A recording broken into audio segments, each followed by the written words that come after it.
All right, let's dive into a real medical detective story.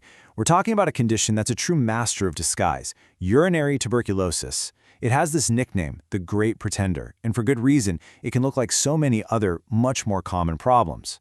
So where does a mystery like this even begin?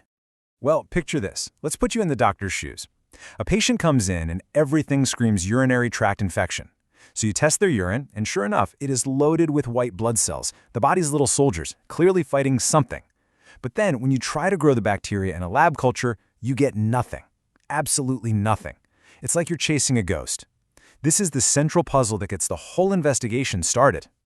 And there's actually a name for this whole paradox: sterile pyuria. Sterile because, none of the usual bacteria are growing, and pyuria, that's just the medical term for having all those pus cells in the urine. So the body is screaming that there's an infection, but the usual suspects are nowhere to be found, and that is a massive clue that you're not dealing with your everyday UTI. So yeah, this is what kicks off a truly puzzling medical mystery. All the signs point one way, but the evidence just isn't adding up. And the crazy thing is how it all starts. The very first symptom is just having to pee more often. That's it. 9 times out of 10, you and your doctor would think, oh, it's a simple UTI. Maybe get some antibiotics and expect it to be over. But with urinary TB, that doesn't work. And that's when the mystery really starts to deepen. Okay, so if the infection isn't actually starting in the bladder like a normal UTI, where in the world is it coming from? To figure that out, we have to follow the trail all the way back to its secret origin. And check this out. Here's the fugitive's travel plan. Urinary TB is almost never a local problem. It starts somewhere else entirely, usually as a tuberculosis infection in the lungs. From there, the bacteria basically makes a prison break. It gets into the bloodstream, what doctors call the hematogenous route, and it hitches a ride, traveling silently through the body, looking for a good place to set up a new hideout. And its favorite destination? The kidneys. And here's a really weird little detail that science still hasn't totally figured out. This bacteria, M. tuberculosis, seems to love settling in the very top and very bottom parts of the kidney, the poles. Why there, specifically, we're not 100% sure. It's just one of those little quirks of this disease.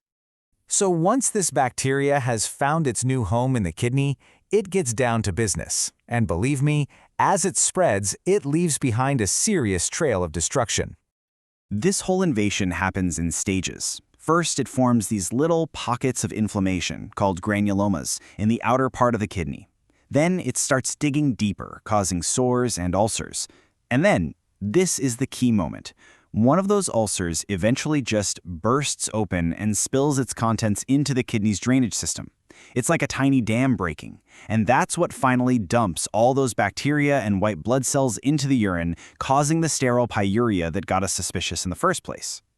And as the disease gets worse, the damage becomes pretty extreme, and frankly, the names for it are kind of wild. Sometimes, the kidney tissue gets completely destroyed and replaced with this thick, pasty, cheese-like material. They call it a putty kidney. Or you can get something called an autonephrectomy. That literally means a self-kidney removal. The scarring gets so bad that it blocks everything off, and the kidney just shuts down. It turns into this shrunken, useless little ball of scar tissue. The body essentially walls off the infection by sacrificing the entire organ.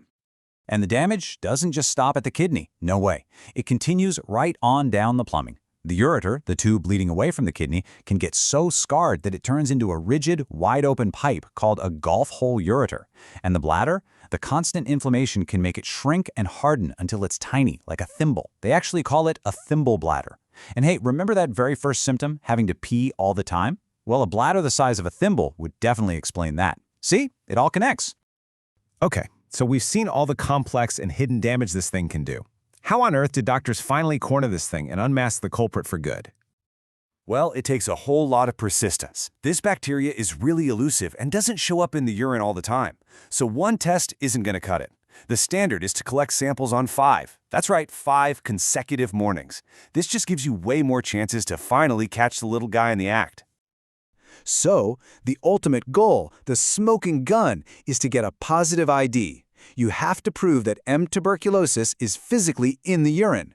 You can do that the old-fashioned way by growing it in a special culture, which can take weeks, by the way. Or you can use a much faster PCR test to look for its DNA. But one way or another, you need that definitive proof to finally close the case.